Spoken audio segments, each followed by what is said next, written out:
चलिए ध्यान दीजिए आप लोग, ये जो है आप लोग क्लास 8, 9 और 10 है ना, ये सभी में फॉर्मूला की जरूरी पड़ेगा आप लोग मैथ बनाने के लिए। ये क्षेत्रमिति से है ना, क्लास 9 के आप लोग क्लास 9 के है, आपको ये सब जरूरी फॉर्मूला पड़ेगा।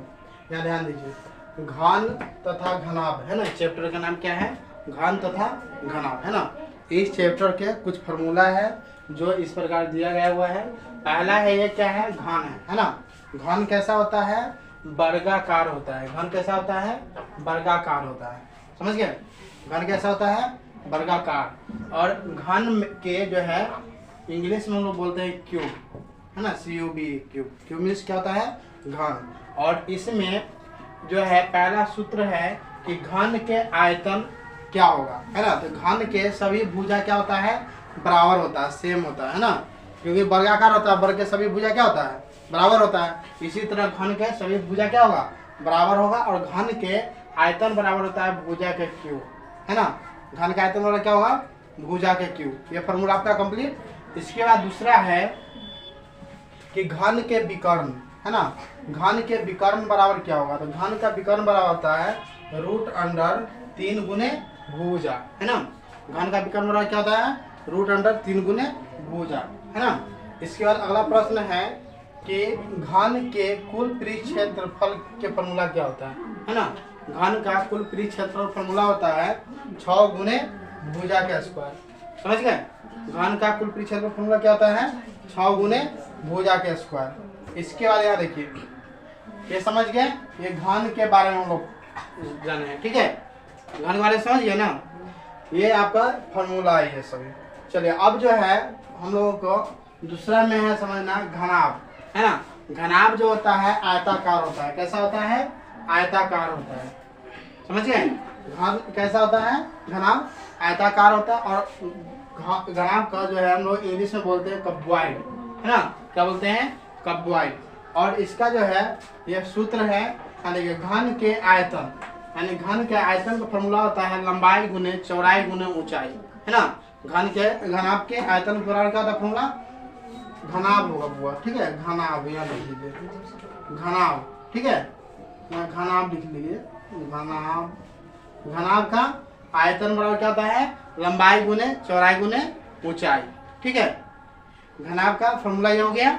इसके बाद दूसरा है घनाभ का विकर्ण। घनाभ का विकर्ण बराबर होता है √अंडर है ना, √अंडर लंबाई के स्क्वायर जोड़ चौड़ाई के स्क्वायर जोड़ ऊंचाई के स्क्वायर, समझ गए। घनाभ के जो है विकर्ण का फॉर्मूला क्या होता है, √अंडर लंबाई के स्क्वायर प्लस चौड़ाई के स्क्वायर प्लस ऊंचाई के स्क्वायर। अगला प्रश्न है कि घनाभ के कुल पृष्ठ क्षेत्रफल क्या है ना। अगला फॉर्मूला है कि घनाभ के कुल पृष्ठ क्षेत्रफल के फॉर्मूला क्या होता है, तो घनाभ का जो है कुल पृष्ठ क्षेत्रफल फॉर्मूला 2 इंटू लंबाई गुने चौड़ाई प्लस चौड़ाई गुने ऊंचाई प्लस ऊंचाई गुने लंबाई। ये जो है घनाभ का कुल पृष्ठ क्षेत्रफल का फॉर्मूला है, ठीक। ये आपका कंप्लीट। अब आगे देखिए, और घनाभ का जो है लंबाई हमको निकालना रहेगा है ना। तो फॉर्मूला होगा आयतन बटे चौड़ाई गुने ऊंचाई, समझ गए। अगला प्रश्न फॉर्मूला है 5वां, आप देखिए, चौड़ाई निकालना रहेगा तो आयतन बटे लंबाई गुने ऊंचाई है ना, ये फॉर्मूला है। इसके बाद अगला फॉर्मूला है 6ठा, घनाभ की ऊंचाई निकालना रहेगा तो आयतन बटे लंबाई गुने चौड़ाई। ये आपका ये सभी फॉर्मूला है। और यहाँ देखिए, इसमें 1 मीटर बराबर आपको जो है 100 सेंटीमीटर होता है, ये से जरूरी पड़ेगा। 1 घन मीटर बराबर होता है 100 के पावर क्यूब सेंटीमीटर, यानी घन क्यूब है ना। इसके बाद 1 लीटर बराबर होता है 1000 सेंटीमीटर क्यूब। ये सभी फार्मूला आप लोगों इस चैप्टर में जरूरी पड़ेगा है ना। इसके बाद यहाँ देखिए, जब भी किसी चीज़ का हम लोग क्षेत्रफल है ना या आयतन निकालते हैं तो उस समय क्या होगा, यहाँ देख लीजिए, समझ लीजिए। और क्षेत्रफल निकालते हैं है ना, तो अगर सेंटीमीटर में है तो ये सेंटीमीटर स्क्वायर हो जाएगा, समझ गए। और मीटर में है तो ये, और मीटर में है तो ये मीटर स्क्वायर हो जाएगा। जब क्षेत्रफल निकालेंगे उस समय ये फॉर्मूला होगा, ठीक है। ध्यान रखिएगा, जब क्षेत्रफल निकालेंगे तो सेंटीमीटर रहेगा तो सेंटीमीटर स्क्वायर हो जाएगा, मीटर में रहेगा तो मीटर स्क्वायर हो जाएगा, है ना।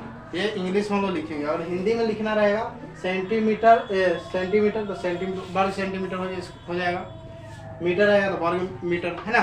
ऐसे हम लोग क्षेत्रफल निकालने के लिए, अगर आयतन निकालना